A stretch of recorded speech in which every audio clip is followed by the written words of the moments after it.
Alrighty. What's up, everybody? My peeps. What's going on, you sexy sons of bitches? It is I, your tribal god, your extreme heavyweight champion of the world, Peter Joseph here for video number 2 on your late Wednesday night, August the 14th, 2024, or if you're on my replay crew, it is now August the 15th, 2024, at the midpoint already, Jesus Christ. We're at the midpoint of August, dog days of August, goodbye. So, we got 2 more weeks of August, we got until Labor Day weekend, the unofficial end of summer, so we're getting there, we're getting close to the end of summer, my friends, and, you haven't gone on vacation, you wasted the summer, so, fortunately, I am not doing that, but it is what it is. But thank you all for watching right here, once again, on the Peter Joseph YouTube wrestling channel, youtube.com/Peter Joseph. Thank you all for watching. Oh, by the way, I'm Peter Joseph. Or let me say it like Matt Taven. I'm Peter Joseph. And if you don't like me, you're Melvin. Pretty much. That's that. I'm a content creator talking about the wonderful world of professional wrestling or whatever the fuck I feel like talking about. Music, movies, sports, politics, religion, whatever I feel like talking about. But anyway, thank you all for watching. Make sure you like the video, hit that subscribe button down there, you know where it is, in the description box below, otherwise known as hell, otherwise known as my pants. And on this channel, my other channels as well, show your love and support. Leave a comment if you wish on any one of my videos on my respective channels. 5, by the way. So leave a comment down below, but don't leave stupid comments. You go bye-bye, you get banished to the Shadow Realm, where you will pretty much burn to a crisp, because Satan will eat your soul! And you die! Pretty much. And also, don't forget to share the video all over the internet. Most importantly, tap and slap that bell, turn on all notifications, so you don't miss the next video, because you miss anything, you need to get slapped in the face, because you're a dumb douchebag, and you're a Melvin, and you are a mop boy, fuck boy, whatever you want to call yourself, you're a dumb fuck. And you're SOL, and I think we all know what that means by now. And if you don't know what it means, look it up before you get slapped in the face. And that's pretty much all I gotta say about that.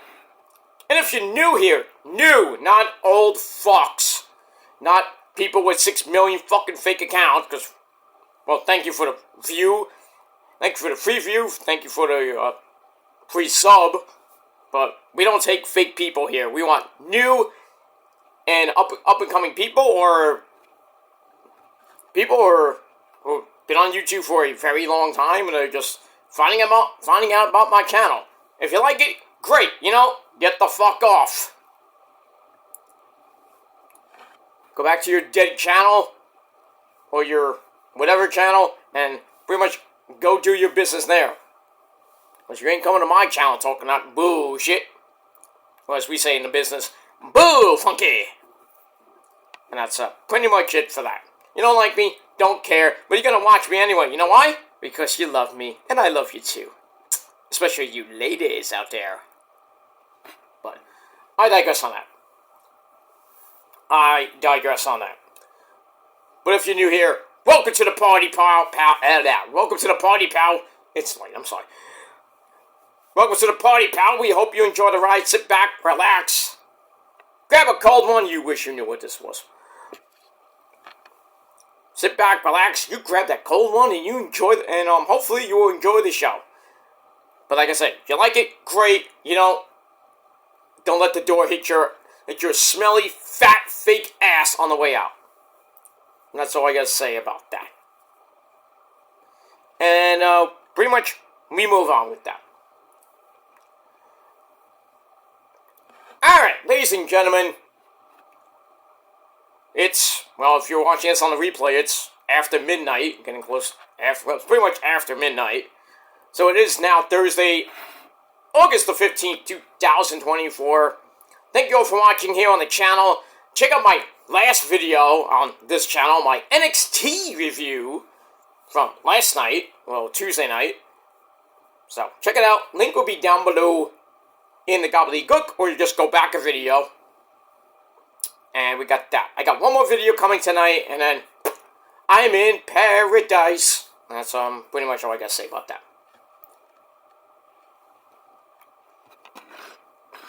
That's pretty much all I gotta say about that. I am out of here for a while. I'm gonna enjoy my little time off. But I'll be back. When? You wish you knew when. Might be Monday, might be next Monday, might be 2 months from now. Who knows? But I am taking a little bitty time off. That's pretty much all I gotta say about that. And if people think it's fake, you're fake too. But we all knew that already, didn't we, with some people? But that's just another story for another time. We move on, my friends. We are moving on through the end of August, going into September. And pretty soon, if you don't sit around and think about things, you might miss it. Like Ferris Bueller once said. You're going to miss the greatest month in the world with the greatest people in the world. And that is the month of December. With a lot of great people's birthdays. Yes. Ozzy, Chris and Maria from In This Moment. Mine, I'm going to hit level 48. Jesus Christ the Lord! And also a rock legend next to Ozzy, of course. And that's Nimmy Q-Meister from Motorhead. We play rock and roll. Rock out with your cook out. Alright. Jailbeat. Okay. Calm down, Lemmy. Calm down. Drink your Jack and Coke. Alright. Okay. But you can't give Lemmy Pepsi. Lemmy does not drink that Pepsi. You know, as we all know, when you drink that Pepsi, guys, you make the girls go, "Oh shit!" But when Lemmy drinks Jack and Coke, and he still can make the girls go, "Oh shit!" Because he's Lemmy. God damn it. Yes, the spit's got water in my face. Can still get the girls to spit in my face. Well, not spit in your face. Not that way, right? It is what it is. And that's pretty much it. Aha. But we move on. Hope everybody has a great weekend. And that's all I'm going to say about that. I'm going to have an amazing weekend. Because it's going to just feel like paradise. That's all I'm going to say about that. Make your own decisions about that. Or whatever. Make your own opinions about that. And we move on. But like I said, I hope everybody had a great Wednesday. And I hope you have a great Thursday as well. And that's pretty much it. I had a pretty good day. And that's, just didn't really do much. Just had to work and had to do some doctor appointments. And that's pretty much it. Went for a nice walk to clear my head. And that's it. Just getting ready for everything. Everything's gonna be going on in the next couple of days. And that's up. That's that. And I actually got a notification from somebody. I'm not gonna name him, but he did say some evil. No, not evil per se, but he did say some mean things about me in the past. And he did a video. I got a notification. He did an apology video to some people. Some people I actually know on here. And I just want to thank him for at least being a man and apologizing to me after so long, calling me the P word and this and that. But like I said, when you know the facts, the real facts about me, that I'm not that word, you're like, oh, I still have some things about you I don't like, but still, I'm sorry for what I said, even though I still have an opinion. I'm like, that's fine, you have your opinion, but as always, my opinion matters more than yours. But I accept the apology. So, yeah, so to that person who apologized to me, I accept your apology, even though I'm taking that with a grain of salt, because, I can't, I have trust issues with people, so I can't even trust myself. Can't trust myself, can't trust who. I can't even trust a wrestling cat half the time. That's sad, right? Why should I have trust issues with a cat? Sometimes she poops, and it stinks. No, I have no. I'm lying about Zuzu, but it is what it is. I love Zuzu. Zuzu keeps me company, but she's a little sad because a little sad because she has to go away for a little bit, like we do. So, gonna stay with Grandma and Grandpa. And her little cousin, who really doesn't like her, but, they have to get along somehow. They stay in separate rooms, so it is what it is. But yeah, so Zuzu's gonna be little on a little away for a couple of days, like, oh yeah, like me and the, or, so, we're all going away. And that's that. But, it is what, but anyway, back to my little, story. But yeah, so to that person, I accept your apology. Gonna let you go. Do what you do. And now we are on an even, clean slate. That's where I want to keep it. And with certain people that he knows, one guy maybe probably never get on a clean slate with that guy, but the other two. I know I said some mean things about those two people, but, it's pretty much a couple years ago, but, it's like 2-3 years later. I mean, can you get over it already? Just get over it, I know I threw those basically three, I know it's more people, but those main three, I threw them under the bus. I said some evil things about one of them. I really wish I can take it back, but I can't because it's in the past. But it is what it is. But the other two people, one believes in God and believes in forgiveness. So, but as long as we can come to an agreement that just go our separate ways, which we pretty much have for the last 2 years. Excuse me. As long as we can stay, at least civil, we don't have to talk. I'll support your channel. If you want to support mine, that's fine. If not, that's fine too. But, if we can, apologize to each other like men, then that's fine. That's fine by me. If not, if you still want to have hatred for me from 2 years ago, I mean, that's on you. That's what you want to do. That's fine and dandy. But I'm willing to forgive, certain people. Well, not everybody, but I even there's been people that have hated me for years, and they came, back in way back in the old YWC days, that have pretty much came to me and said, you know what, I'm sorry for all the shit I said back in the day. I still don't like you that much, but, I shouldn't have said what I said. But it is what it is. And that's that. I'm looking at the weather channel, not the weather channel per se, but the weather channel. Talking about a hurricane, I don't know if it's a hurricane now, but it was about to be a hurricane as it hits Bermuda.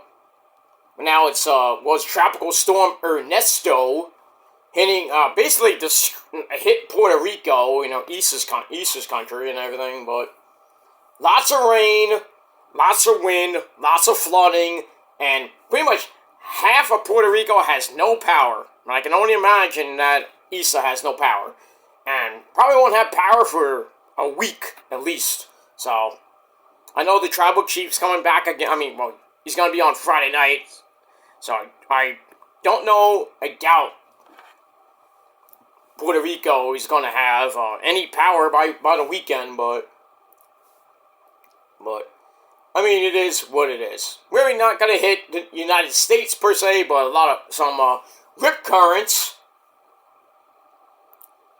and pretty much going to make a direct hit to Bermuda as I think a Cat 1 or possibly a Cat 2. Eesh. That's not good for you people in Bermuda. So anybody lives in Bermuda who's going to Bermuda, you might want to rethink that. Going to Bermuda, but if you live there, get out while you can, because it's supposed to hit, I think, this weekend in Bermuda.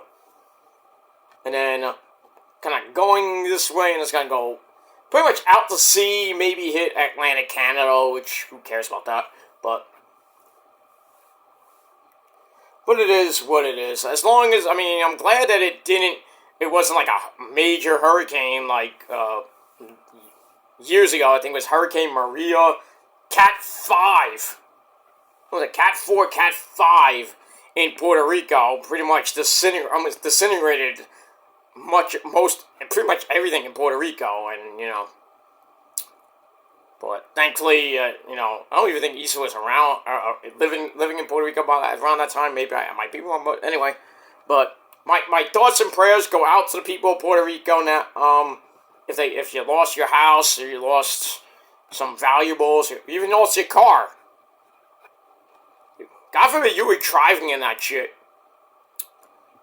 But, it is what it is. And as long as you were safe and in higher ground, you should have been fine. But like I said, it was a lot of rain, not too much wind, but did knock out power.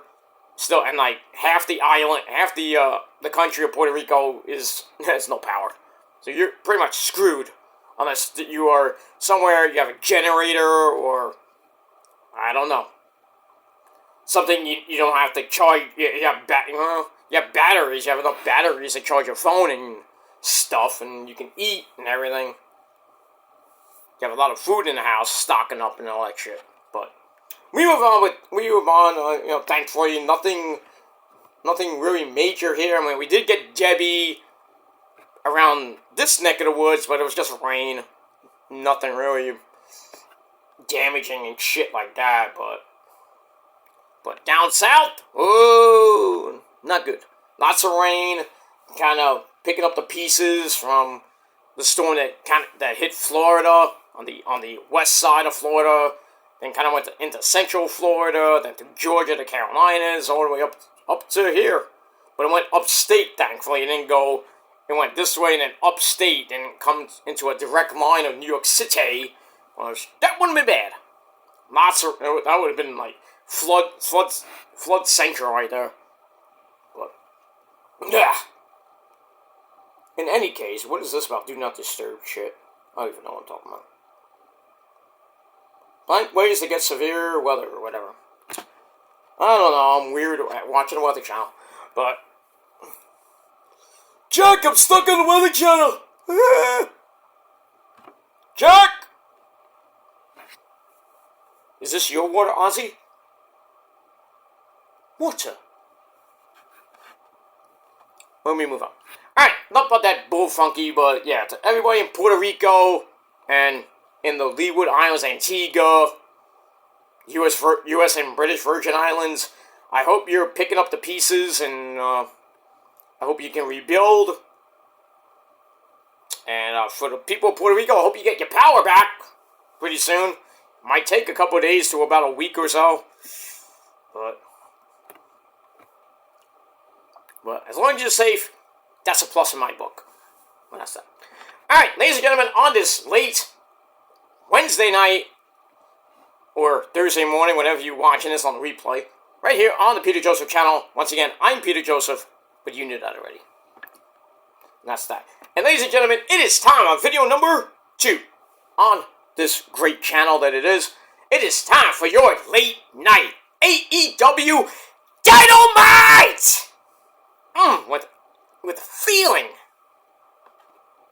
Time for your Dynamite review for August the 14th, 2024.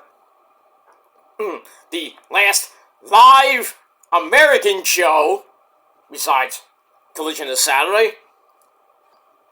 The last week of American shows, because next week we're going overseas to that country of the UK, Cardiff, Wales, for Dynamite next week for pretty much all 3 shows. What? I don't know about Dynamite. I think Dynamite's going to be from Wales too. Excuse me. I need a drink. I blew up my voice. Should be drinking this when I'm blowing up my voice. But I don't give a shit. But next week, we are in the UK for Dynamite, Rampage, Collision, and All In 3. Next Sunday afternoon here in the States. Next Sunday night in the UK. And pretty much AEW's WrestleMania, which is All In, and then the week after that, on September the 7th, from Chicago, Illinois, we have All Out number 5, 6, I don't even know, I lost count. But we got All Out from Chicago, and then after that, we are on the road to Wrestle Dream 2, October the, what number is that? I think the 12th or the 13th. It's a Sunday night. In Tacoma, Washington, basically right around Bryan Danielson's hometown of Aberdeen, near Seattle. So, Swerve's hometown, supposedly. And, hi guys! It's me, Darby. I know Wrestle Dream's coming up to Tacoma, but I come from Seattle.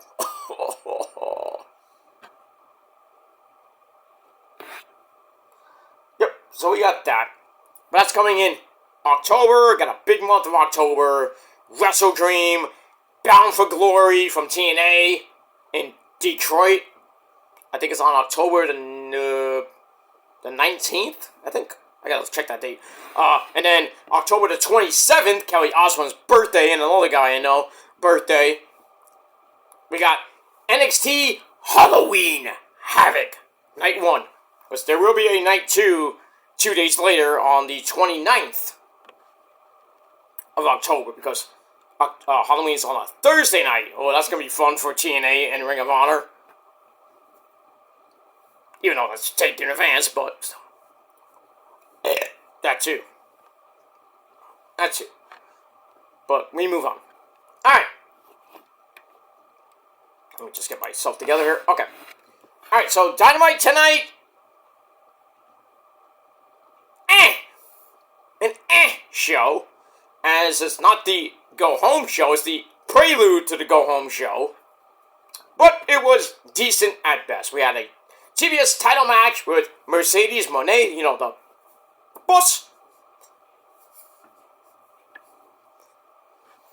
defending her TBS title against Hikaru Shida. We'll get to that in just a second. We also had the Corporate Bucks, Nicholas and Matthew Jackson, taking on the Acclaimed of Max Caster and Anthony Bowens. And see how that goes. As we have a, well, not a new match per se, but a big, huge stipulation for one of those matches at All In. We have the number 1 entrant in the Casino Gauntlet match, with a Casino, whatever it is, for a shot at the world title. Whoever wins that. And some other stuff on the show. Let's get into it. Alright, so we are we are live from the Chartway Arena in Norfolk, Virginia, or Virginia, whatever you want to call it. And as always, our commentary team of the men behind the mask, Excalibur, the biggest Met fan I know, and he's very happy tonight. The Mets won 9-2 tonight against those crappy Oakland A's. So we got the rubber game tomorrow at home at Citi Field, and then those Miami Marlins come in, those pesky Marlins for the weekend. And then Otaku's Orioles come in. Oh, that's next Monday. Oh, and then the Mets go to the West Coast beginning next Thursday in San Diego. Then they go to Arizona. Big, huge games there. That's seven games at the end of the month. Then they go to Chicago to face the White Sox, who sadly lost to the Yankees today. What are you going to do? They're the most horrible team in the league. And yet, Judgy Wudgy got 300 home runs tonight. Big fucking whoop. He's a steroid user. Like Stanton, like Soto, who could be a Met next year, but we don't count that. But if he comes to the Mets, we don't count the steroids and home runs he hits.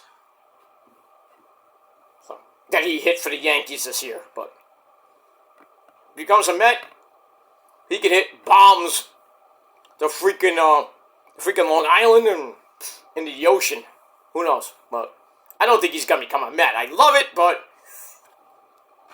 we have to get Pete Alonso signed. And, well, him and Frankie Lindor had a great night, raking that ball. I mean, destroying it.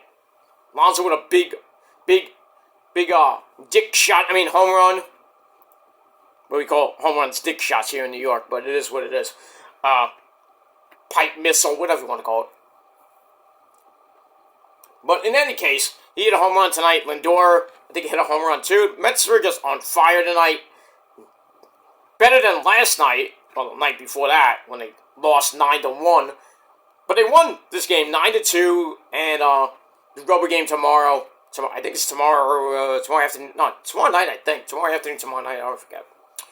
But we got that. And then a weekend series with those pesky Miami Marlins. Blech. And then the Orioles come in. Oy. I know Ohtaka wants the Mets to beat the Orioles. Well, not beat the Orioles, but if you're a Yankee fan, you want the Mets to beat the Orioles so that the Yankees can creep up to first place again. Prove it in October. But that pitching staff is not that great. Bullpen almost blew the game last night. They won last night. I think they won tonight, so they took 2 or 3, I think, from Chicago. Big whoop. It's the White Sox. The White Sox. We're probably going to lose around 120, 130 games this year. We don't even have 30 wins yet. We got 5 weeks left of the season. Well, at least they get the number 1 pick in the draft. Though I don't think that works like football and hockey and basketball. Worst team in the league gets the number 1 pick. I mean, we'll see what happens with all that. Giants and Jets play this weekend. The Niners play on Sunday Night Football. Can't wait for that. I can't wait for that. I am actually going to watch that game. Where? You won't know. But that's all I got to say about that. But I will be watching the game from somewhere. But that's another story for another time. Alright. So we have Excalibur, Tad, and, well, Tony Baloney Schiavone. That's pretty much it. Alright, so let's get into it, ladies and gentlemen. Not waste any more time, but I already wasted a half hour of your time. I don't give 2 shits. But you still watched anyway. Alright, match number 1, we get right to the action because a little less talk and a lot more action here on AEW. Alright, so match number 1 for the TBS title, we had Mercedes Moné coming out with red maroon hair. She's going back to the old school days. When she first came up to the main roster, she was wearing that not purple, but it was like a dark red maroon wig. So, she's not wearing it. No, she is. Anyway, so she comes out with Camille Brick House. She's a brick house. She's matcha, just let it all hang out. Alright, also in red, maroon, pink, whatever you want to call it. Alright, she's taking on Ada Wong, otherwise known as Hikaru Shida. This was a decent match, nothing great, but still. The winner of this pretty much goes to All In to face Dr. Britt Baker. Say it with me now. DMD. Baby! Gotta represent Adam Cole, baby. Gotta represent. And that's that. Anyway. Alright, so it starts off with, and this was, like I said, a pretty decent match. It starts off with Mercedes knocking Shida down, and then starts doing her dance. Dancey, dancey, dancey, dancey, dancey. Stop it! Come on, Vince, stop that. Anyway, they get back up. Shida hits her own running shoulder tackle. Sets up a Hurricanrana in the corner. Then hits a snap suplex for a near fall. And Mercedes goes to the apron where I think Shida was trying to knock her off the apron, but Camille cuts her off and it stares at her very menacingly. And then Mercedes uses that distraction to hit the Meteora off the apron, and then a regular version of Meteora inside the ring for a near fall. And pretty much pisses off the CEO. And then Shida comes back with an Enziguri to make her more mad. Shida then hits a running knee where Mercedes grabs a backstabber. Not like the bank statement yet, but we're not even there yet. Then a middle rope Meteor connects, but goes for the Eddie Galero les tres amigos.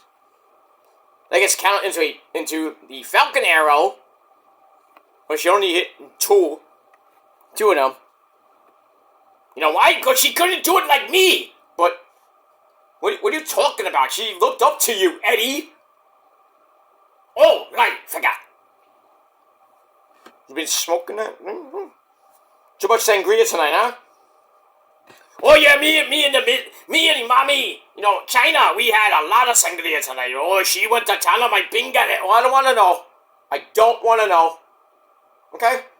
I had to deal with Mike telling me about that shit the other day. I don't need to know, Eddie. You just have fun and be safe with China. That's all I say. As long as you treat her good, we're fine. Okay? Okay, I say I gotta go to sleep. I'm tired. I bet. But anyway, Mercedes hits her mentor, Eddie Galeros. Tries to go for the three amigos. That gets counted into the Falcon Arrow, so they did the deed and everything. And then Shida tries for the katana.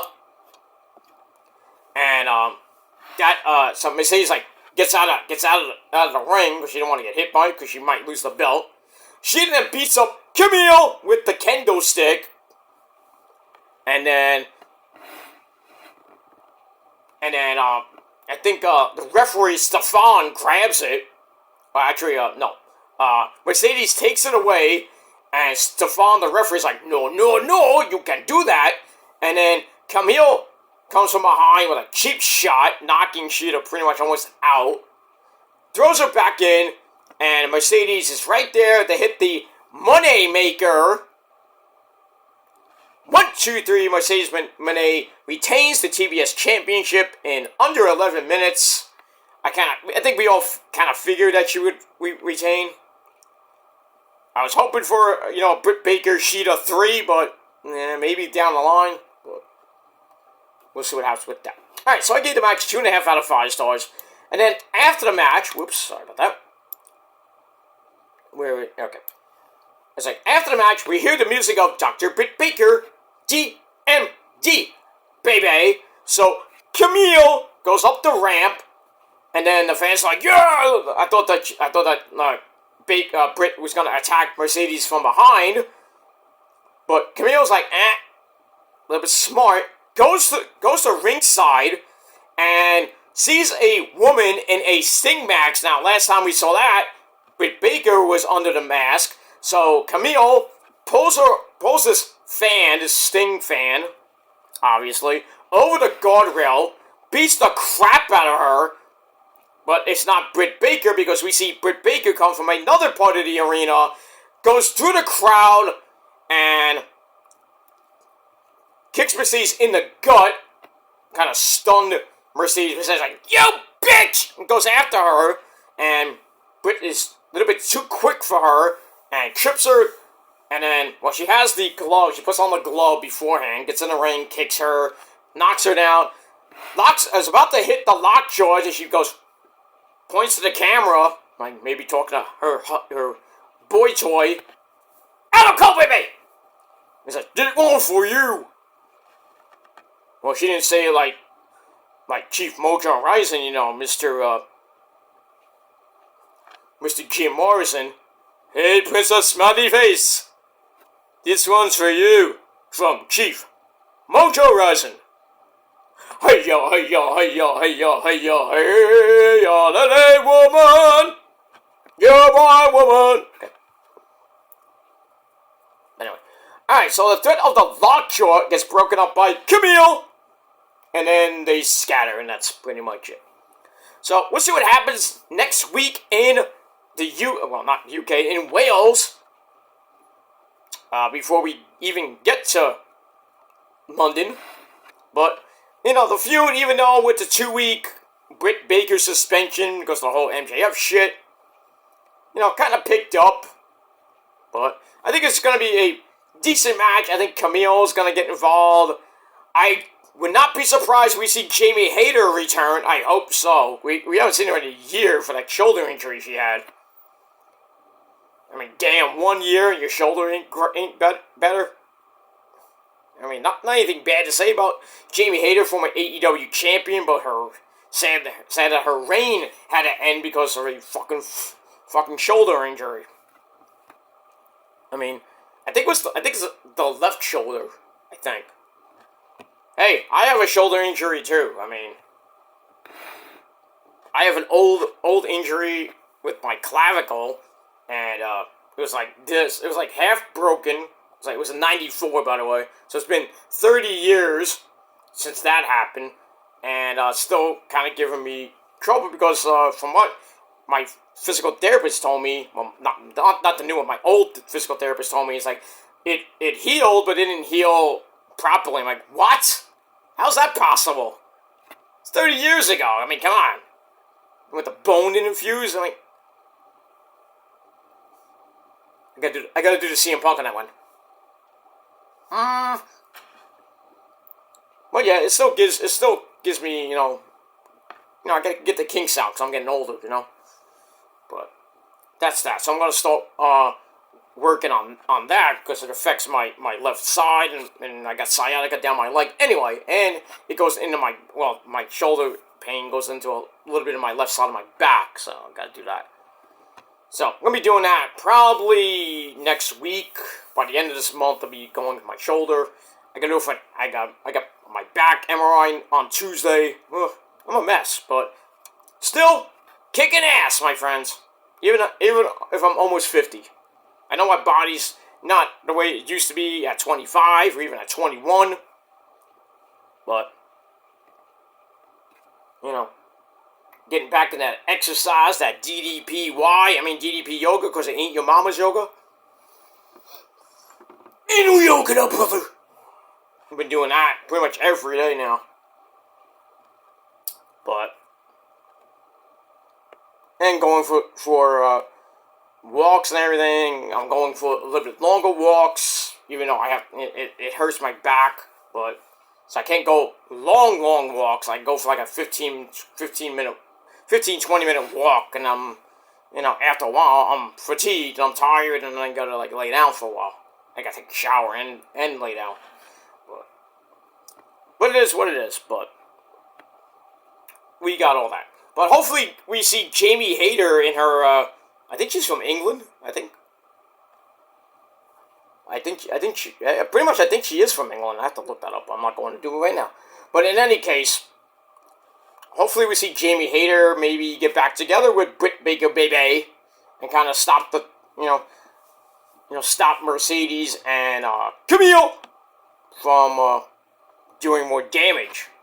But I mean, we probably could see that after Mercedes retains the belt, probably thanks to Camille. And then after the match, a big old 2-on-1 beatdown. Then the next thing we know, we hear the music of Jamie Hayter. She's gonna hit some Haterade on Mercedes and Camille. We could see Jamie Hayter win the TBS Championship, or maybe the New Japan Strong title if that ever gets defended.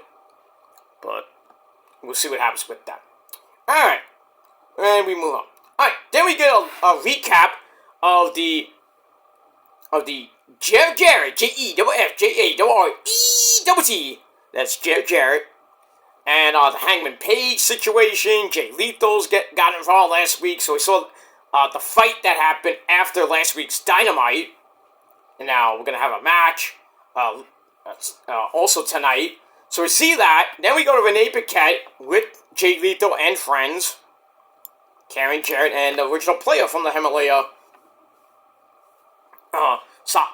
That's Sanjay Dutt. And so they're talking about the match. And then, and then out of nowhere, the Hangman Adam Page does some cowboy shit. Pretty much attacks Jeff Jarrett. And then Lethal tries to save him, and they start fighting all the way to the ring. And then we have an not impromptu, but we start the match early. And pretty much they went 9.5 minutes. So, they fight all over the ring, they get in the ring, and Paul Turner's like, ring the bell! So, it's also with Black with Cheese, ooh, yeah, dig it! Jay Lethal, starting Fast and Furious, sends the Hangman outside for not one, not two, not even three, not even four, but five! Resident Evil 5. Straight suicide dives. Flippy dippity doo. That was good. That was cool. The fans were going nuts for that. And then Paige gets right back up on the apron, hits Deadeye. Ow! And Jay Lethal's head bounced right off the apron, and then he's like, ah! So I'm like, oh boy, concussion / broken neck city right there, and it kind of came into play near the end. So he hits hits on the apron, sends Lethal over the barricade into the timekeeper's area. As we go to picture-in-picture, we come right back. The Hangman continues to beat down, then grabs a belly-to-belly suplex for a near fall. Then hits a Death Valley driver for another near fall. Lethal comes back, grabs some fruit roll-ups for near falls. Then he tries for the woo! Nick Chop High! Ric Flair figure 4. But the Hangman goes Roddy Piper style, boop, right to the eyes, which kind of blinds Jay Lethal. And that sets up one hell of a discus lariato, which dropped Lethal, and then the Hangman pretty much finished him up with another lariato, the buckshot lariat. 1, 2, 3. The Hangman gets the win, and we haven't really don't know what's going to happen with the Hangman and Jeff Jarrett. If it's going to be on 0 Hour or on the main show. I guess we might find out this weekend on Rampage and Collision, or maybe, as Tony Khan loves to do, no build a few days until the pay-per-view. But let's see what happens with that. Match itself was decent, and I gave it 3 out of 5 stars. Then we're going to look back at MJF, Maxwell Jacob Fartknocker,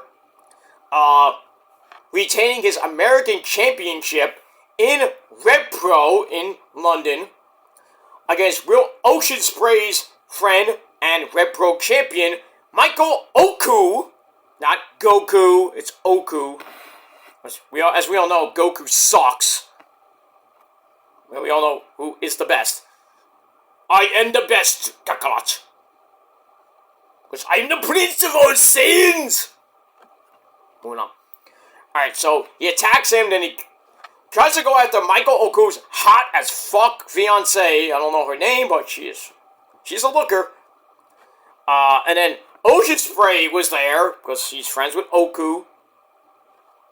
And he makes the save after MJF tried to, pretty much end his fiancée's career, or, injure her really severely with Tiger Driver 91.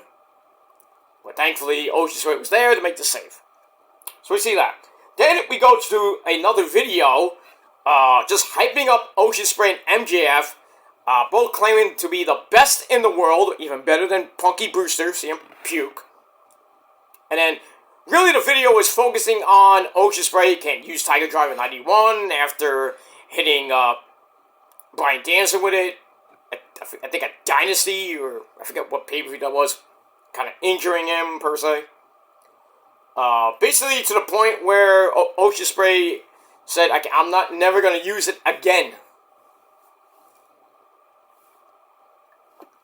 But there was a lot of teases that he was going to use it in certain matches, and then pretty much that cost him certain matches. The last one against Swerve, and then a couple weeks ago, in his 1 hour long match against MJF. Should have hit it too, but it is what it is. So we get that. So I give all that 3 out of 5 stars. And then a man who is the #1 contender for the American/Intercontinental title, and that's the bastard Pac. He goes off. He just went off. He goes, shoot, brother. Talks about his being #1 contender for the Intercontinental belt, or the American belt, but he's like, I'm tired of getting overlooked, and, treated like a bum, and he's like, getting that #1 contender was my ticket to Wembley, and I'm not even on the show, and I come from England, Tony Khan, but he's, so he says, alright, I'm gonna make this easy for myself, so at All Out in Chicago, September the 7th, I get the winner between Ocean Spray and MJF. So we could see Ocean Spray and Pac going at it. And little diss to Kenny, because Pac was like, I'm going to go to All Out where I beat Kenny Omega 5 years ago, I believe the first All Out. Remember, the first AEW pay-per-view was All In. Actually, well, it started with All In, and then I think it went to Double or Nothing, or it was Double or Nothing, then All In. Might have mixed that up, but it is what it is. And, that's it. I like to go all in when I'm with Rosa. I'll go all in with your girlfriend and your mama. Because I go deep. Right, Dom? You can't go deep. Right, Eddie, your son can't go deep, dude, with the mamacitas. I don't know why. Because I think he has a small pink. I don't want to know. I told you that before. No wonder Rhea Ripley, probably didn't have sex with him because he couldn't go deep. He was just there like, probably faking it. Who knows? Though I think Buddy Matthews, has something to say about that, but we'll just leave it at that. Alright, so Pac gets the winner of All In between Ocean Spray and Maxwell Jacob Fartknocker for the Intercontinental/American belt at All Out, September the 7th. Alright, so I give that 2.5 out of 5 stars. Then we get a look at the recent momentum by this man. Hi guys, I'm back again. Oh, it's Darby Allin. I weigh 150 pounds soaking wet. I come from Seattle. Hi guys. So emo. Anyway, so we see his recent run of success. We saw last week Rampage where he survived the Butcher. Then he teamed with with the Masked Man, the Hologram, and defeated Josh the Goods Woods and the Premier Athlete Tony Nese on Collision. So he's all ready to go for his epic, probably, war with the scapegoat Jack Perry for the TNT title. So then we see a video from Darby. I don't know where he is, probably in Seattle somewhere.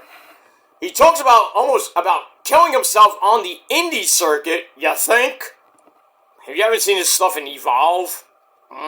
His wars with Johnny Gargano? I've seen Darby's work in New York, in my neck of the woods, a couple times. I'm like, who's this guy, Darby? I didn't even know who Darby was until like a few shows in. When I first started going to Evolve, when I used to come to my area. That's how I met Joe Gacy. I even met Walter, not once, but twice. Oh, he killed Joe Gacy. Oh, at the Evolve 83, I think it was. I mean, you knew that chop was coming, so the entire place went silent. Then Walter chopped the living soul out of Joe Gacy, and it felt like a gun went off. Oh, we felt that all night. The rest of the night, we felt that. Ooh. And even the police who were there, they're like grabbing their guns. What the fuck? You almost had to call for backup on that one. Holy crap. I mean, I think it was I don't know, it was that show. I think it was the show before that, but Eddie Kingston was there. Randy Summers was there from Milk Chocolate. I miss those guys, man. I do. Also, GJ Hyde was, I think on that same show. Former CCW owner / wrestler. I was pretty much retired, because CCW ain't even a thing now. I mean, it's still around, but it's not the same CCW we all know and love. Pretty much CCW became GCW / JCW. You want hardcore?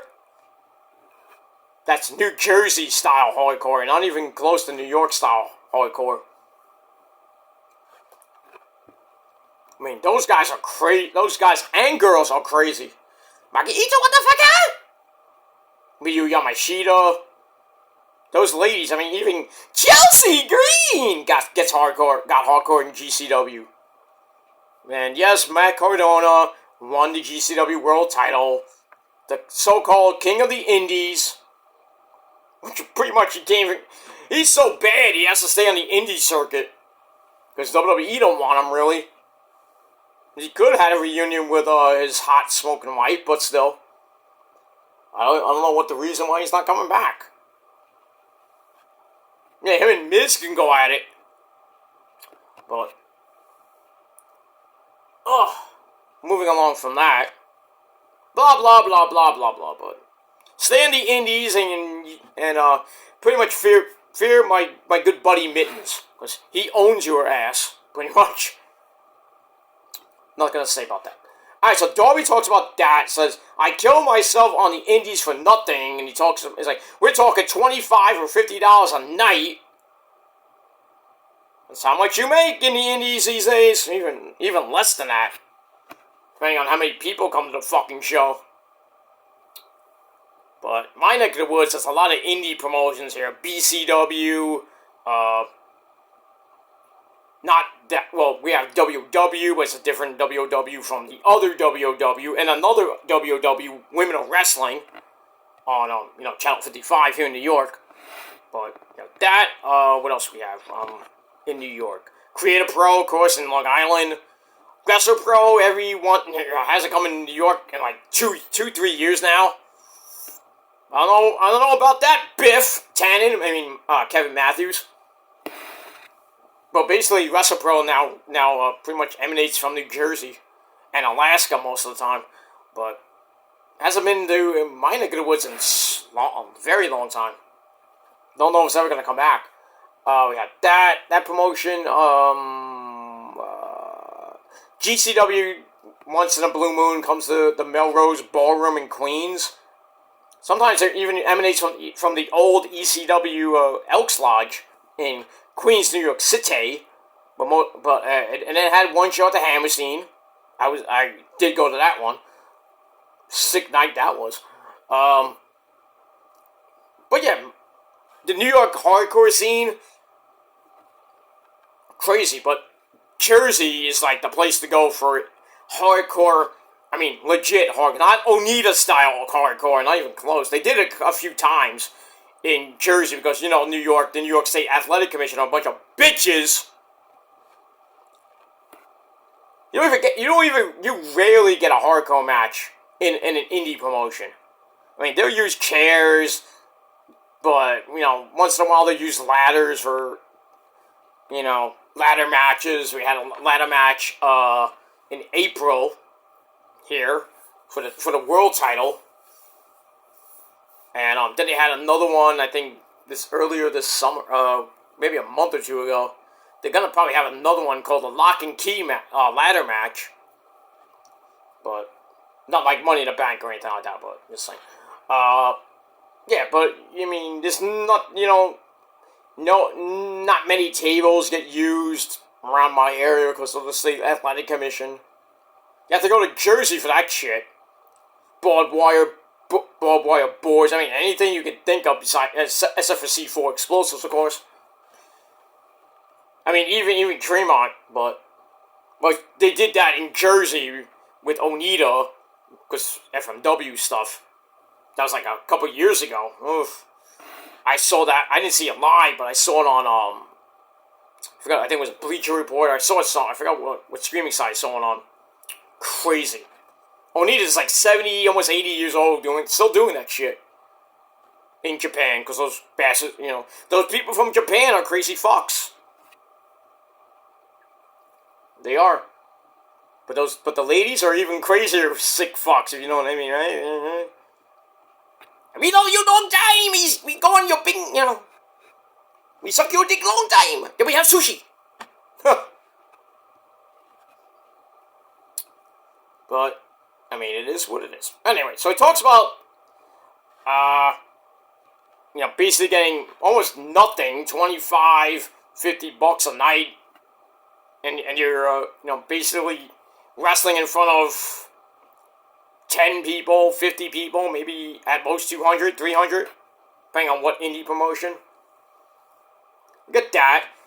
Then we see pictures of old school Jungle Boy when he was, I believe, a Trios champion and tag team champion with Luchasaurus and that guy Marco Stunt. Hear about Jungle Boy Jack Perry, and then kind of goes into the scapegoat Jack Perry. And he's like, I didn't see much in him at the start, but now Jack is being himself, being a prick, basically. And Darby's like, Jack, I'm ready for you at All In. I'm going to take back my TNT title. Maybe, maybe not. But, I mean, we'll see what happens with that. Alright, so I gave all that 3 out of 5 stars. And then that leads us into Darby coming out for a match. I don't know against who, because it never happened, because Jack Perry comes from behind, runs him over with a big knee strike, and then pretty much drags him to the back, and then we go to commentary going like, what the hell's going on, you know, this stuff. And then the camera goes to the back, they're beating the crap out of each other. Jack Perry drops Darby on some equipment boxes, ow. Then he throws him into a metal door, a gate, basically. And then Darby's on the ground like this, and then he closes the gate on he's like this, you know, basically on his chest ribs area. Darby can't go anywhere. He starts calling him names, like, this is what you do, you emo. Right? And then he takes an anvil case, an equipment case, and is about to, like, drive it right into Darby's skull. Like, probably legit killing the guy. And, security guards stop him momentarily, and then he's like, well, fuck you guys, beats them up. Then he grabs the case, is about to roll it into Darby's dome, when then 6 other security guards come in and stop it just in time. And then the security is backing Jack Perry off. So he's like, all right, that's it, I'm out of here. But before he leaves, he's like, Darby, I'm gonna challenge you in London. I'm gonna play your game. I'm gonna challenge you to basically your backyard. So I challenge you to a coffin match. And Darby is 4-0 in that. So I don't think that was the best idea there, Jack. Ah, boy. We'll have to see what happens with that, but, I mean, that match alone, now you have that added stipulation, which I was hoping they get. This match is going to be bloody, it's going to be chaotic. Man, I'm hoping for an exploding coffin. Or barbed wire coffin. But exploding coffin would be nice, but we know Tony Khan doesn't like explosives. Because he fucked that up 2 years, not even 2, 3 years ago. How do you, seriously, Tony Khan, how do you fuck up an exploding ring match? So I get him out of there, oh no! Sparklers! Because they didn't get the FMW guys to do the match with the bombs. Sparklers go off, then the fucking ring explodes. With, basically Mox and Eddie Kingston basically look dead. And then Tony Baloney's like, this is the greatest thing I ever seen! I don't think Tony Baloney is ever gonna do that type of match ever again. If he does, please call Onita. Because he'll show you, legit show you how to do those types of matches. But man, I was hoping for, I mean, yeah, we did see, Kenny and Moxley get thrown into the exploding barbed wire, and then it went boom, and that was nice. But the ending, I was hoping for the entire fucking Daily's Place to explode. And we barely get like a fizzle. Probably the worst thing in AEW history for that. Ugh. Anyway, moving on. So, coffin match at All In between Jack Perry and Darby Allin for the TNT title. Alright, so I gave that segment 3.25 out of 5 stars. Then we go to a movie made by the glamorous one herself, Mariah May, my girl, who basically, she was about to start with Tony Storm's theme song, was like, oh, we're not going to do that for my little movie here. So, she talks and, basically talks about her time with Tony Storm, and then she grabs a bunch of gear inspired by Tony Storm, goes outside, and then burns it, and then talks about how bad it is to be forgotten. And she's like, we're both willing to die at All In for the AEW Women's Championship, but Mariah's like, I'm gonna write your eulogy there, Tony Storm. I think she will. She's going to win that belt in her hometown. And then her best friend in the world, oh my fourth wife, Mina Shirakawa. Woo! Those titties were popping out. Holy crap. I had to change shorts. But I digress. So Mina's back after her little time in Japan in Stardom. So she's back with Renee. And Renee's like, well, what's going on? Who do you think is going to win at the match at All In? Mina says, I haven't talked to Mariah since she attacked Tony Storm, and basically like, what are you doing? We're supposed to be all, I thought we were going to be a three-way, So a lover's quarrel, per se. And now Mina's kind of left in the middle, like, who's gonna love me? I'll volunteer. But I digress. And then she basically says, I still love both of them, and I'm not sure what's gonna happen at All In. I think she will be there, and she's gonna help one of them out, and I think it's gonna be her bestie, and that's Mariah May, because they, you can't, they were in Club Venus, with, I forget the other chick's name, but, yeah, I think they're gonna reform Club Venus in AEW, and we already saw Mariah and Mina team up. So a mini Club Venus reunion. No, actually, we had a Club Venus Exodus, I forgot what it was, at one show. I forgot what show that was, but yeah, but we had the entire Club Venus reunite on 0 Hour. I forgot what, like I said, I forgot what pay-per-view it was, but anyway, I think we're gonna get Evil Mariah and a heel Mina, and it's gonna be fun. I can't wait for that. Toni Storm is going to get obliterated. I would be remiss to say no blood in that match, but they're gonna tell an amazing story. It's gonna be a lot of cinema, cinema, darling. Hug me, damn it, bosom. Watch for the shoe. So it's gonna be pretty much like an epic fucking movie at All In. And we'll see what happens with that. Alright, all that I gave 2.5 out of 5 stars. Then we go back to the ring.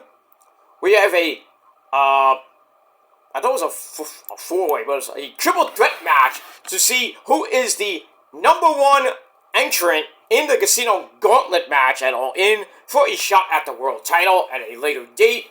So we had Kyle O'Reilly Auto Parts. We also had Roger Strong and freshly squeezed orange juice. Orange Cassidy there. This was a pretty good match. It's also with OC knocking Roddy outside for a flippy dippity-doo. And then Kyle, who's kind of friends with him, part of the conglomeration, along with Ishii and the Ring of Honor World Champion, the Funky Chicken himself, Mark Briscoe. Jay Briscoe, reach for the sky, boy. Let me get that. Because we have to pay homage to Mr. Jay Briscoe. And actually, speaking of paying homage, next week, I think it's in, actually, as of this recording, 6 days away, pretty much next week, is going to be the 1-year anniversary of Bray Wyatt and Terry Funk's death. So we have to probably do a memorial video for that, but we'll see what happens on that when we get there. But yeah, it's going to be a little sad day. Thing is, it's on a Thursday, I believe. I thought it was going to be on a Wednesday. So they might do something on Raw. Maybe. Get kind of like, commemorate Bray's 1-year anniversary of his death. Probably do something on SmackDown as well. Don't know about NXT next week, but it is what it is. But 1 year ago, next week, Bray Wyatt and Terry Funk died pretty much a day apart. Like, Terry Funk died, then the next day, Bray Wyatt left us. And we're still thinking about Bray. But now, Bo Dallas and the Wyatt Six are just making everything great in the world. And as always, we have to follow the buzzard. That's it. Moving on. Alright, where was I? Alright, so we get a big flippy dippity doo, and then Kyle holds the ropes open for Orange Cassidy as we go to break. We come back. Ready! Knocks both of them down for a near fall. Then hits a backbreaker, because he is the messiah of the backbreaker for a near fall on OC. Then a double stronghold. That had to hurt. Goes on both men. Though it was very hard to maintain. Doesn't really last long. It lasts maybe 5-6 seconds at most. And then Roddy puts OC on the top for a big chop. Woo! You felt that one in Virginia Beach, my friends. on the beach, too.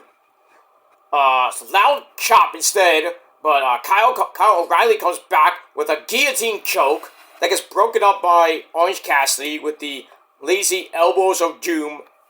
Oh! Oh! Oh! Barry! Oh. Great job that he is. All three men are down again, and then I'm Matt Taven and Michael Kanellis Bennett, the Ring of Honor Tag Team Champions, come out.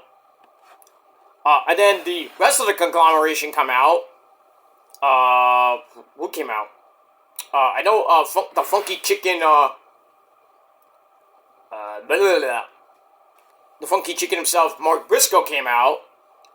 I thought Ishii came out, but I might have missed it. But anyway, they come down and basically cut the Kingdom off. Then they brawled it back. And then Mark with a epic freaking flippy dibbity doo on it, basically the Kingdom. They brawled it back. Then we got a chair which is in the ring from the Kingdom. That's Orange Cassidy sit down. So Roddy misses a charge to the floor. Basically where Roddy sends Orange Cassidy into the apron afterwards. As we go to another break, we come right back. Orange Cassidy fire off those lazy kicks of doom on both of them. The fans go, oh, oh, oh. And then a double Hurricane Rana sets up that patented tornado DDT of his to Kyle. And then he hits the beach break for an near fall on Roddy. Then they get back up. Kyle and Roddy basically do hit total elimination, made famous by the Eliminators, on Orange Cassidy. But I don't even know who the referee was. The referee is not going to count a double cover because the winner, can't count because it has to be one winner, not two. So referee's like, I'm not doing anything. Then some fans are like, count, you idiot! Do something, referee! He's like, I can't! Gotta have one winner! Count him anyway! Anyway, so Orange Cassidy gets right back up with a crucifix pin on Roddy in just under 16 minutes. So Orange Cassidy is the number one entrant in the Casino Gauntlet match. I don't know who's even in the match. I would assume Roddy and Kyle are in the match anyway, but they're going to be at different numbers. There might be some surprises in that match. A lot of people were tweeting Bobby Lashley making his AEW debut. Possibly Ricochet also making his debut. And then somebody said Shane McMahon. I'm like, maybe. But, AEW is on the verge of some big, huge announcements coming up. They already announced that they're doing they're going to have a stadium show in 2025 in Australia, mate. That should be fun. There'll probably be a pay-per-view. I don't know which one. So, we'll have to see what happens with that. But that's big news for AEW. We got newcomers like Bobby Lashley, Ricochet. Who else might come to AEW? Jamie Hayter's coming back pretty soon. Samoa Joe's coming back from his injury. So AEW might be cooking by the time we hit 2025. But then again, who knows? And then we can also get the new Warner Brothers Discovery deal being announced. When could be at All In, could be at All Out, could be at a random Dynamite. Maybe the Dynamite 5-year anniversary show October the 2nd. Then again, it could be October the 8th during Title Tuesday. It's gonna happen, we just don't know when, so. When Tony Khan says he has a major announcement, I know you have to take it with a grain of salt. Because sometimes his major announcements are pretty much whimpers. But now that he's kind of claiming there's big news on the horizon, we just have to wait and see. And that's that. Alright, this triple threat match was great. I gave it 3.5 out of 5 stars. And that's pretty much it. Alright, then we go to back with Renee once again. This time, she has the Swiss Superman Claudio Castagnoli and the AEW Continental Breakfast Champion, Okada! In a nice suit, by the way, from the Men's Warehouse in Japan. Yes, there is one in Japan. I looked it up. But when Okada goes there, he gets a nice suit. You know why? Because he likes the way he looks. Because it's Okada. And they guarantee he'll look good. If not, Okada's going to kill him. Pretty much. Alright, so they have a face-to-face stare-down before their Continental Breakfast Championship match next week in Cardiff, Wales on Dynamite. So Claudio's like, you know, I had my chance at the Continental Breakfast Championship when I entered the Continental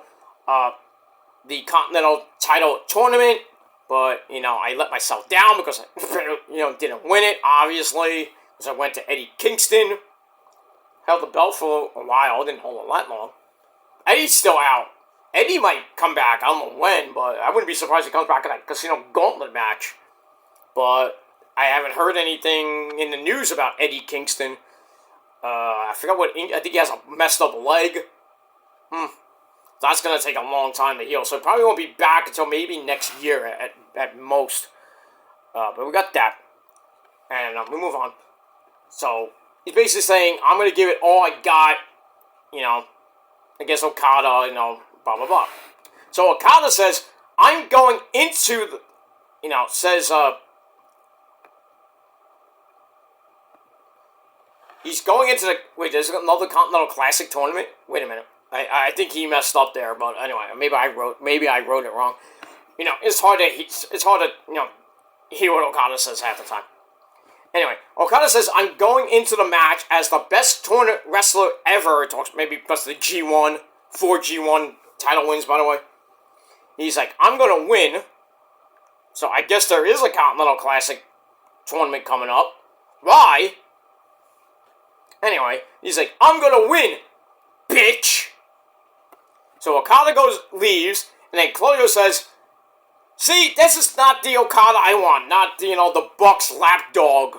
I want the Okada that won 4 G1s. The Okada that was like almost a 3-year champion in Japan with the IWGP Heavyweight title. I want the Rainmaker.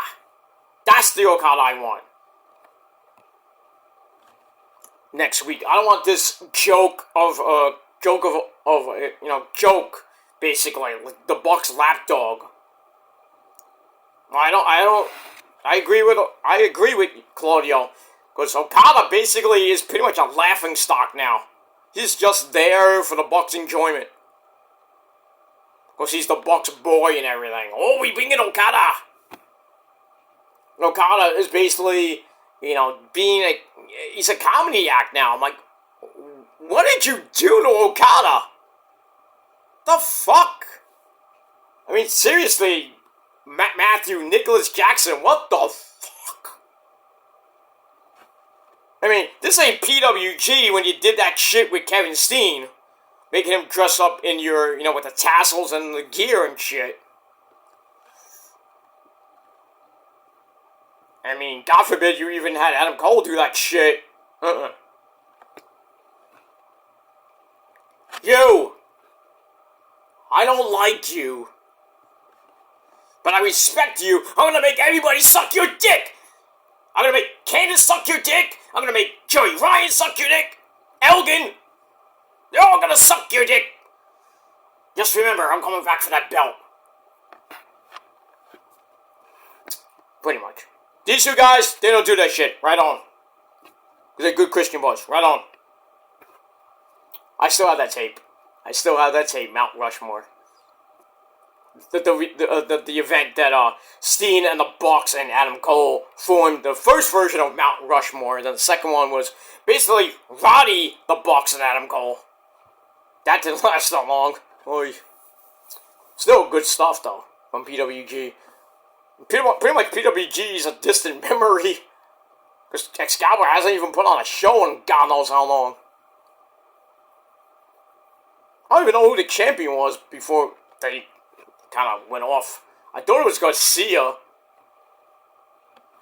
But I still think the Knights of the Round, basically Malachi Black and Brody Brody King are still your reigning, defending, long time PWG Tag Team Champions. It's crazy how PWG went from basically being the Bucks fed to pretty much being nothing now. I don't even think Excalibur has the money to even put on shows anymore. I don't know. I mean, I'm always ready for Battle of Los Angeles, like, which is coming up. I don't know if it came up, but whatever. But I always get geared up for that. And Mystery Vortex, and, you know, all these different PWG type shows have been around for the last few years. And now, nothing. So I think PWG pretty much either closes doors or is on hiatus. Because I think Excalibur has no money. How can you not have money and you're basically getting paid by Tony Khan every week to be on basically 2 shows and the pay-per-view? Maybe on a random collision here and there, but still. You're getting paid a lot of money. You can't use some of that money to put on a PWG show and pay some of the wrestlers to be on that show. I know they're big wrestlers that are there, like Garcia, like the Bucks once in a while, but if they want to do it. But you got Malachi Black, you got Brody King, Brody King, still. And you got all the other wrestlers that come through the pipe in PWG. They gotta pay them a lot of money because they ain't gonna give them $50 to just do PWG. Come on now. For a guy like Daniel Garcia getting $50 for a California-based fed, that's basically the Bucks fed. Oh well, it was, but now I think it's just Excalibur. But whatever. And that's that. But yeah, I do agree with Claudio. I want to see the Rainmaker next week and not some lapdog who says beach every week. I mean, if I wanted to hear beach every week, I'd just go watch EO. She's one hot beach.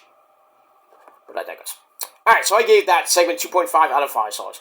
Then we're going to look back at Collision last week with that trios match with the House of Black, Malachi, Brody King, and the returning Buddy Matthews taking on the Bang Bang Gang, Guns Up, of the Ass Boys, and Rock Hard Juice Robinson to see who goes on to Wembley Stadium to face Christian and the rest of the Patriarchy for those trios titles. And then we saw Christian as the referee, basically, supposedly, call right down the middle there like Bill Alfonso would do. But, well, he didn't do that, because after, I think it was,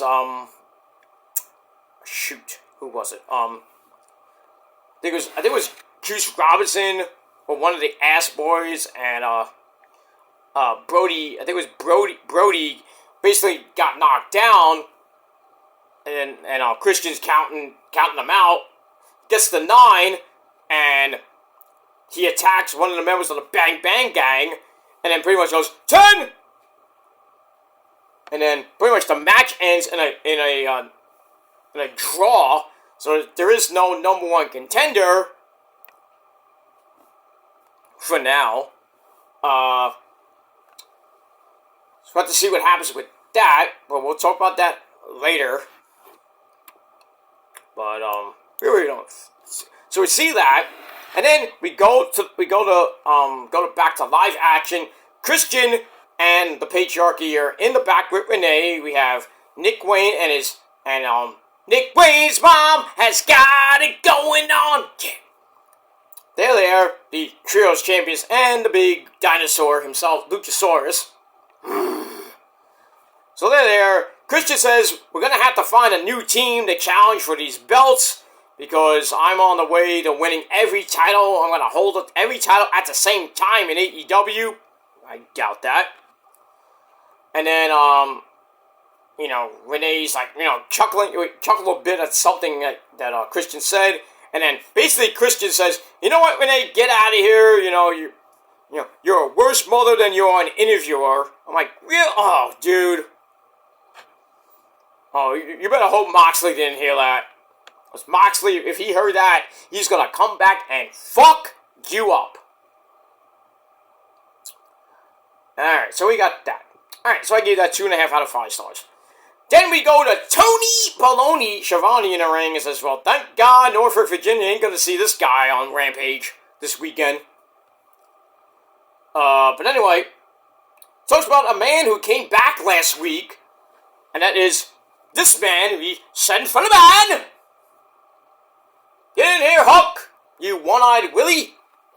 So Hook comes out with his eye band. He's still selling the fireball in the face. About a few weeks ago from Jericho. So he comes out for a little kitty chat with Tony Baloney and basically takes the mic from Tony. Give me the fucking mic, Tony! So he's like, Chris, I can see out of my good eye.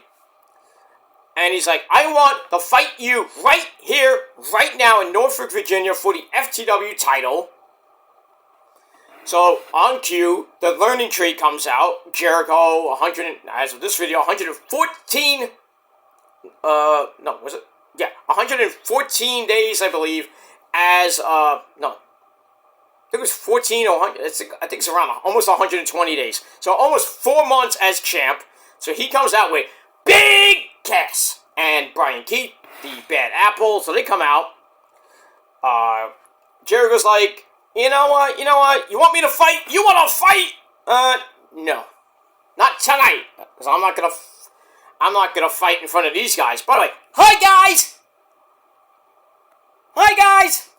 Thanks guys! Anyway, he's like, I'm not gonna do it tonight, but I'm gonna do it. I'm gonna give you your shot at All In. But if you lose, this is the last time you get a shot at this belt. But there's one more caveat. So you get the match, but you have to go through Big Cass next week. And pretty much Big Cass promises some pain, and then Big Cass says, I'm gonna stick your head up your dad's ass, meaning Taz. And then Taz's like, you son of a bitch. I was waiting for Taz to get off commentary and beat Big Cass's ass. But obviously he can't because he has a broken neck. But in any case, among other things, so Hook gets back on the mic. He is pissed. He says, you know what, Chris? You're on. So next Wednesday in Cardiff, Wales, Big Cass takes on Hook in a prelude to All In for the FTW title. So Jericho will be at ringside most likely. Brian Keith will be at ringside.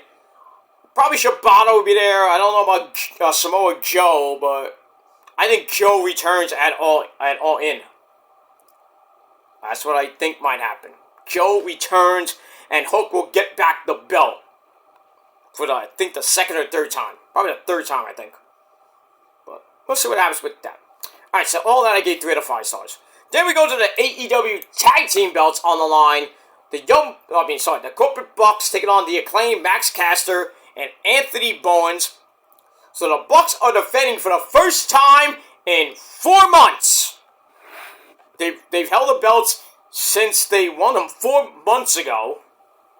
Since they won in April. Wow. And I think that was, what pay-per-view that was? I forgot. I think it was, that was Dynasty, I think. I forget. Whatever. But anyway. So the Bucks come out. They're about to do their pose on the confetti and pyro are about to go up. But the Acclaim come out and jump them from behind. And then they start going to the ring. And, before that, Bowens dives off the ramp onto the Bucks.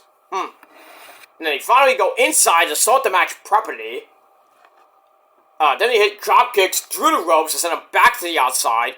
Then some more flippy dippity doos by the Acclaim. Actually, by the Bucks this time. They put the Acclaim down as the belt finally rang. But the Acclaim came right back with some double hip tosses. And then Daddy Ass, he comes out and tries to, motivate and cheer on, his good buddies. By the way, Scissor Me, Mommy Ass. We get that. Which, that really didn't last long, as Max Caster gets knocked into the corner. As we go to break, we come back. Matthew Jackson gets scared of Daddy Ass, who has a chair in his hands, but Rick Knox, the referee, saw it, and he's like, Daddy Ass, sorry, but you are out! You! Out! Pretty much. Because he got, threw a chair, and nice little acting job by Matthew Jackson. So Daddy Ass go bye-bye. So Bucks start beating the crap out of Max Caster in the corner. Then rip up somebody's sign on the outside. Max Caster comes back, throws that sign at Matthew Jackson. Then gets the hot tag to Anthony Bowens, comes in like a house of fire. But he gets cut off by an assisted standing sliced bread number 2 into a knee to face by Nick for a near fall. And then we slow it down again with a 1921 chin lock. As we go to break, we come back. Anthony Bowens comes back with a double clothesline. Gets the hot tag to Max Caster, who goes berserk. And then we're going to get an exchange of super kicks. Basically knocked everybody down. The fans love that, of course. And then Nick gets up with a bulldog to Max Caster. Goes for the swanton bomb, and Max got his knees up. But Matthew powerbombs Anthony Bowens off the apron, to break up the tag. And then the Bucks hit the TK EVP driver. Or they go for it. And then Rick Knox gets hit. Oops. And then that allows Matthew to kick Max Caster in his nutsack.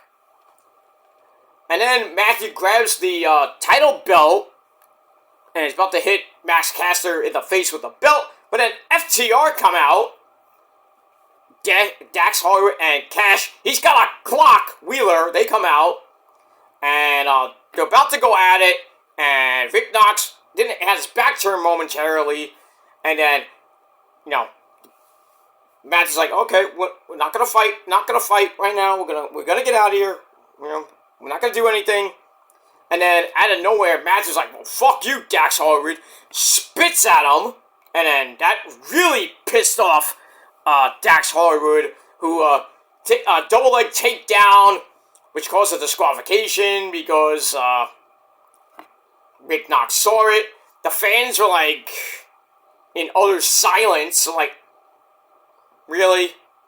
So 18-minute match gets ruined by some chicanery. So I still give the match 3.25 out of 5 stars. And that's it. And then Cash Wheeler basically has to hold back his partner from killing Matthew Jackson. So I'm like, yep, 3-way dance, right? Wrong. Because afterwards we see I don't know what his title is, co-EVP, Christopher Daniels with Renee, looking on at just what happened. He's like, this sucks. So he's like, well, Renee's like, well, what are you going to do about this? Well, and so Christopher Daniels like, well, the only logical thing to do, he was like, well, triple threat, right? No. He makes a match on Collision for the title shot, FTR versus the Acclaim for the title shot. You do know the Bucks are going to be there, most likely. But, I was listening to Wrestling Inc. and the guys on there, they were talking about it. I chimed in in the chat saying, why don't we just do a triple threat? But one of the guys like, well, there's already a triple threat going to be a triple threat match for the trios titles between the House of Black, the Bang Bang Gang, and the Patriarchy, so they didn't want to do a second triple threat match, because it's going to be overkill. So we're going to have the Bucks versus the Acclaim again, but maybe add a stipulation in, or they're going to do it straight up again, or we're going to get Bucks FTR 4, I believe. I hope we get Bucks FTR. That screams Wembley. It sucks that Max Caster and Anthony Bowens may not be on the card. Then again, it could be on 0 Hour, doing rapping or whatever they're going to do. But I still wanted that triple threat match at Wembley, but it doesn't look like we're going to get it. So we'll have to see what happens on Collision this weekend. And that's that. We move on. Alright, then we get a very nice video package chronicling the AEW career and some other independent stuff, basically from Ring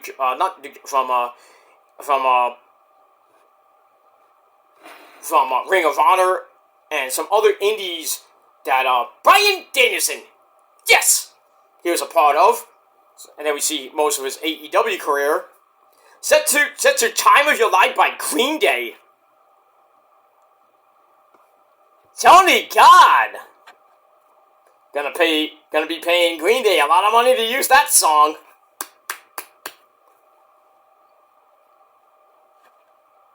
I mean, good song to chronicle a career. But anyway, so we got that. Very nice. Very good video. You know, not my favorite song by Green Day. It's a great song, great acoustic song and everything. Kind of uplifting song. Not my favorite Green Day song, but, you know, it is what it is.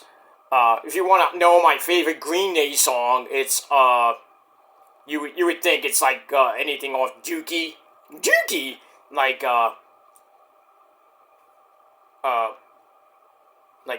Basket Case or Welcome to Paradise.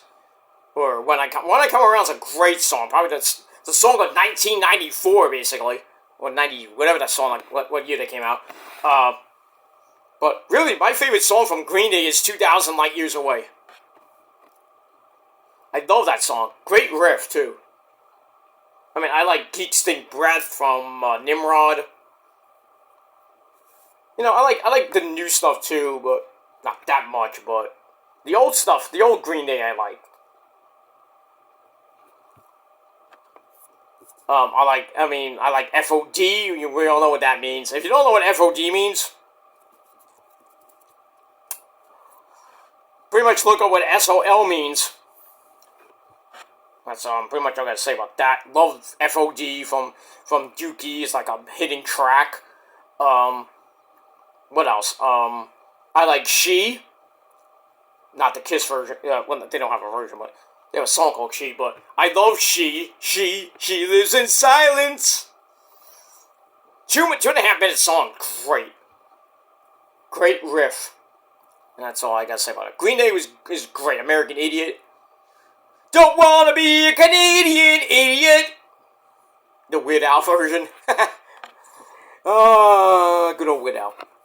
Weird Al's got had a new song out, Polka-Palooza, where he just, you know, sings all the great songs, but in polka style. I forgot what song he did by Adele in that video. I think it was Hello from the Other Side. Polka version, that's kind of something Weird Al wouldn't kind of not do, but he's weird. His name is Al. You can call me Al. Great song by Paul Simon, by the way.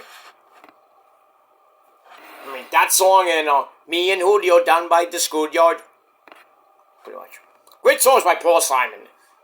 You know, and I mean, I love Simon and Garfunkel with Hello, Mrs. Robinson. You know, that song and The Sound of Silence, which is way better. I mean, the cover version by Disturbed is just like,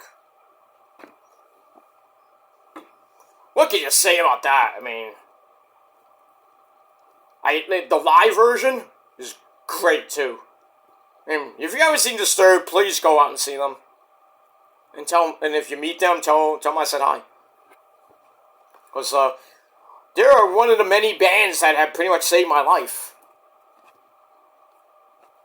Pretty much, Disturbed was really the first one was Disturbed. Next to Ozzy. Well, Ozzy, I grew up with Ozzy, I grew up with Metallica and Pantera, you know, all those 80s bands, but really, when I started getting, you know, having depression and anxiety, really the first band I went to before Into Samoa came around was Disturbed. and a little bit of Creed, Nickelback. Sue me, I like Creed and Nickelbacks. Fuck you. But Disturbed was the one band I started, listening to when I started having depression and anxiety. Now then I went to In This Moment, New Year's Day, Motionless in White, pretty much anything right now. Conquer Divide. Silverchair. I go back to Silverchair just because, Papa Roach. Love Papa Roach. The softer songs, not so much the heavy songs, but I mean, Leave a Light On is just like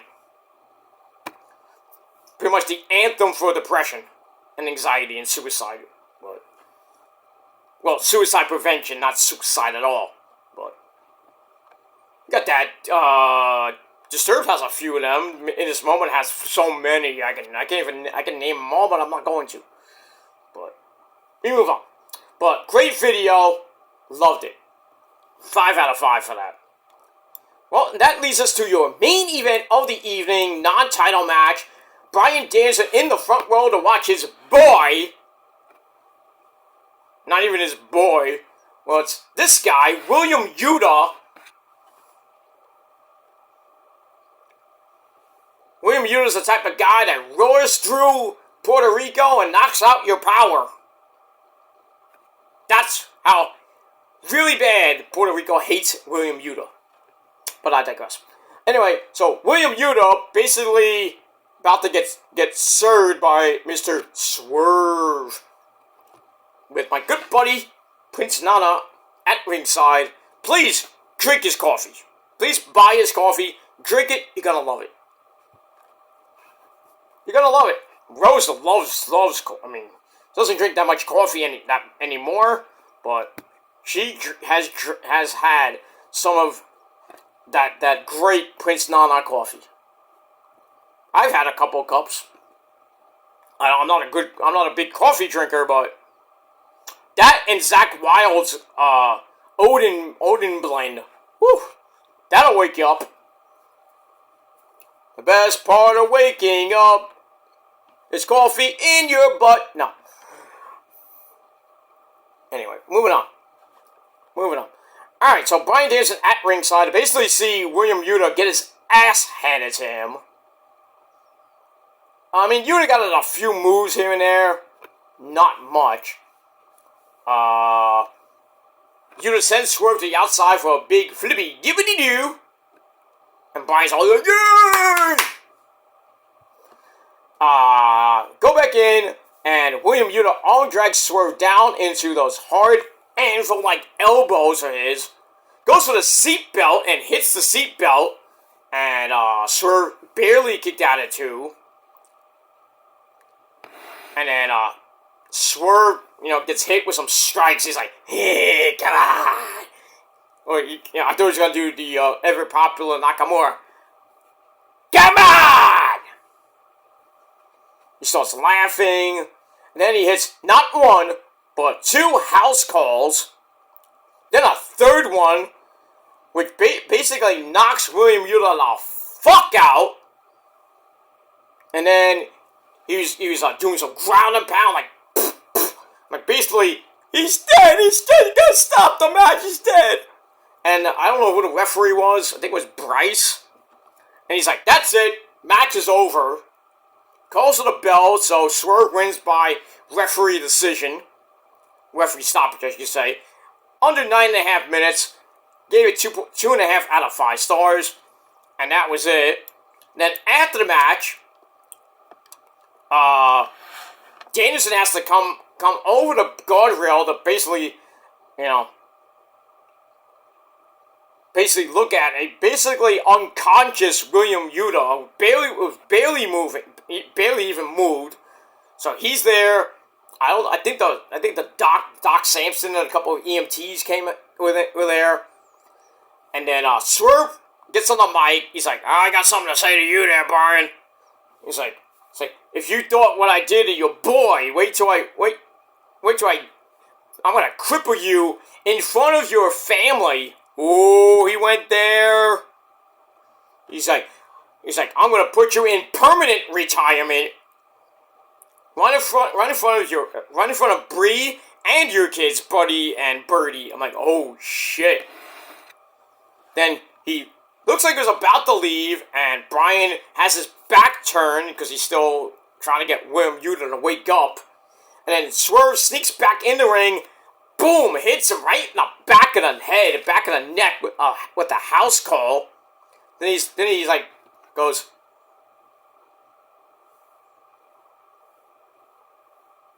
to end the show. I'm like, shit.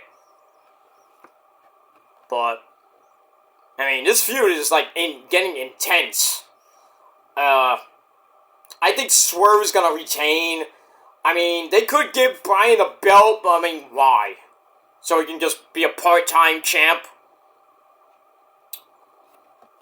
He'll probably defend it maybe give Swerve the rematch at All Out. Probably win that, and then I think he's gonna lose it at Wrestle Dream. Because I don't think he's gonna hold it through the end of the year. I just don't. And if he does, then he'll lose it at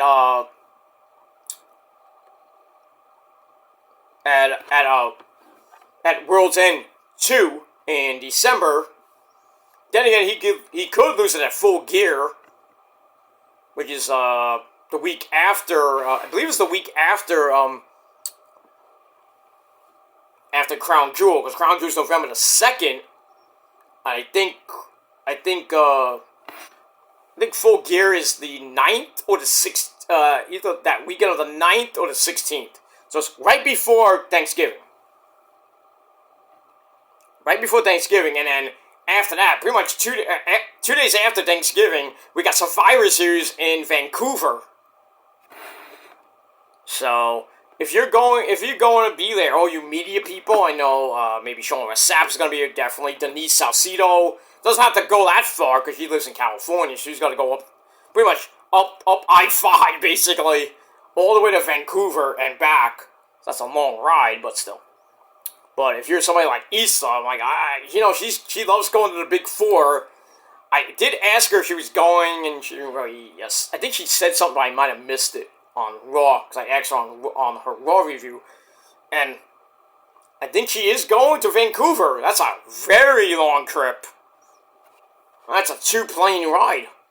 Because you have to go from Puerto Rico, probably to wherever your connecting flight is, whether it be Orlando or wherever the connecting flight is. Then you got to connect to that flight, and then go all the way to Vancouver and back. That's like 10 plus hours, at least. So I think it's like 3 or 4 hours just to get from Puerto Rico to Orlando. I think it's like at least 3, maybe 4 hours to get to that flight, and then from Florida to Vancouver. That's like 5-6 hours. With the time change, of course. Because it's Pacific time if you're in Vancouver. So. Because it is, because I know going to LA from New York to LA is 5 hours. I know that, so. Just saying. Just saying. Might be there this weekend, but gonna have fun. Gonna have fun. And that's all I gotta say about that. But yeah.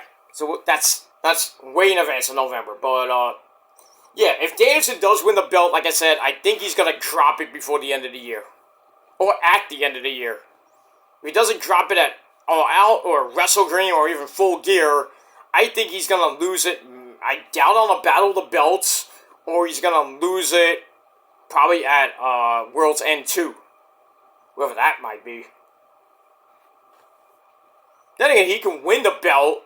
Well, he's supposed to get neck surgery at the end of the year. So, if he does win the belt, he has to give it up by the end of the year because he's getting neck surgery and pretty much his career is done. There's no way he's going to get another neck surgery and then he's going to be back either right away or in 6 months. So, I'm pretty much thinking Swerve is gonna beat him, and Danielson's career is gonna end. They're gonna have some type of tribute show for Danielson, and he's gonna come out and say, "Thank you all, I'm so grateful." But then again, the Wrestle Dream is in Tacoma, Washington, so I think they're gonna give him the belt. Then he's gonna hold the belt through All Out, and then he might hold it after that Tacoma, Washington show, because that's the hometown show for him. So either he loses in his hometown, or he retains, then loses on maybe a Dynamite, or he loses on Collision, Battle of Belts, or, like I said, Full Gear, or at World's End in the end of the year, before he pretty much hangs it up because he's getting neck surgery again. Told him, I said it when he came back to WWE, stop going full force Chris Benoit style with those freaking dives and shit. Does he listen? No. He's lucky he didn't paralyze himself. He's very lucky. He's not wearing that adhesive tape on his shoulders, because he's been pretty much getting dropped on his head by like people like Ishii. Definitely gonna get dropped on his head by Swerve. All the matches he's had as of late, getting basically dropped on his fucking head and neck area. I forgot what match it was. I think it was, got who it was. Basically, he got killed. And I think it was no, it was the match with, Ocean Spray. Remember when Ocean Spray, like, hit some type of move? I think it was on the floor. And Bryan looked legit knocked out, and he was like grabbing his shoulder, grabbing his neck area, and Doc Samson had to come out. Had to come over there, and then Bryan's like, I can't feel my leg. I legit thought that Danielson was he broke his neck again. He was paralyzed, I thought. But somehow he finished the match, even with messed up, he had a sting, like they said he had a stinger, I doubt that. I think he finished the match with a broken freaking neck.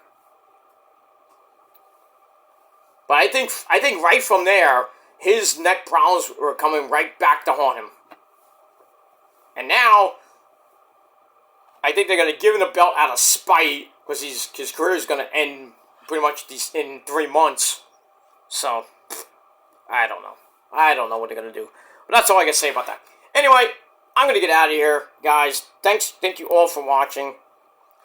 I'm going to get a very quick Raw review up in a little bit, because I'm going to sleep, because I really have to get out of here. I am out of here for pretty much the next few days, a week, I don't know, but probably be a few days, and that's probably pretty much it. So I am taking a legit break. If people think it's a fake break, it's not a vacation, I'm gonna be home, that's not happening. I am legit not going to be in the area, so I'm even not going to be in the state. I'll tell you that right now. I might be in Jersey. I might be in down south. I might be in California, but I am going away for a few days for a few days basically. But I will be back next week. Probably maybe a few days. I'm probably going out for like maybe 4 or 5 days at most.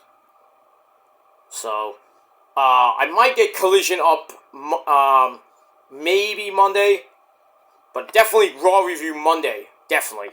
So if I don't do Collision, I'll probably put it up really late, either late Monday night, or put it up early probably Tuesday when I come back from my MRI. So I will do that, but I am gonna be off YouTube for pretty much the weekend, for the next 4 days, 4 maybe 5 days. We'll see what happens with that. Alright guys, I am out of here. Thanks for watching. Dynamite was pretty decent, and I gave it a solid 7 out of 10 stars. Let me know what you guys thought of the show in a comment down below. And that's it. Don't forget to hit that bell for more. Subscribe to my channels. All that good shit. So, I am out of here. Thanks for watching. So, after my Raw review, I will see you guys in a few days So, enjoy your weekend. Don't miss me too much, guys, but I know a lot of other people will miss me. But in any case, it's time for a little mini break. So I will be back, like I said, in about 4, maybe 5 days. So after the next video, bye bye, so long for you will not see me at all. I might be on the SmackDown watch along of Issa has power by Friday. I might show up in the chat. I might not. If I do, it'll be only for a little bit. I'm gonna just enjoy my little time in paradise, and then not even gonna be watch Collision when I come back. But I'm gonna just enjoy my Saturday and my Sunday. But I'll be back probably by Monday, early Monday. Probably Monday morning, Monday afternoon. I'll be back. But anyway, we got that, and that's it. So I am basically out of here, guys. So when you do see this video, I will be gone. Bye bye, so long, farewell. So thank you all for watching. Enjoy the rest of your weekend. Thank you all for watching so far through this year. I did take a few breaks here and there, but this is the legit break, because I'm going to just go away for a little bit, recharge the batteries, and come back in about 5 days. 5 days legit, because I'm off tomorrow, Friday, Saturday, Sunday, part of Monday. So 4.5, maybe full 5 days. So if I don't do Collision and Raw on Monday, then I'll do Collision, Raw, and maybe NXT that Tuesday. So if not Monday, Tuesday, I will definitely be back. So that's all I'm going to say. That is legit real. I'm not making this up. People think I'm making it up. You think I'm making it up, then you're pretty much obsessed, because you think about me so much. And we move on with that. Alright, now I really gotta get out of here, guys. Thanks for watching, and until next time, peace, bitches.